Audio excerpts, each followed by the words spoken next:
Does a virtual marriage count as a marriage for immigration purposes? The answer to that is yes and no, and let me explain. When I say virtual marriage, this is where the couple is not physically in the same place when they are getting married. But for the purposes of a legal marriage, it is considered a legal marriage even if the couple is not physically together in the same location and they're getting married virtually. However, for immigration purposes, so let's say that you married your spouse virtually and you want to petition for your spouse now because they weren't able to come to the US, or maybe you weren't able to go visit your spouse and that's why you got married virtually.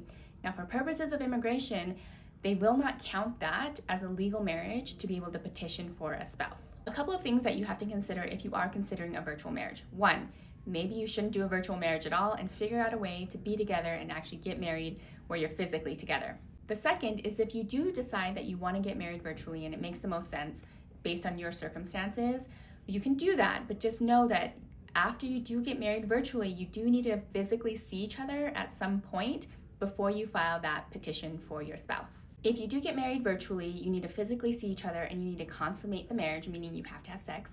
And then at that point, you can file your petition for your spouse. As with all my videos, this is general information only. If you have more questions about potentially doing a virtual marriage and how that's going to affect your ability to petition for your spouse, or maybe you've already done a virtual marriage and now you don't know what to do, you can schedule a consultation through the link in my bio or by calling my office, and that information is also in the link in my bio. Remember to like and follow to learn more about U.S. immigration law.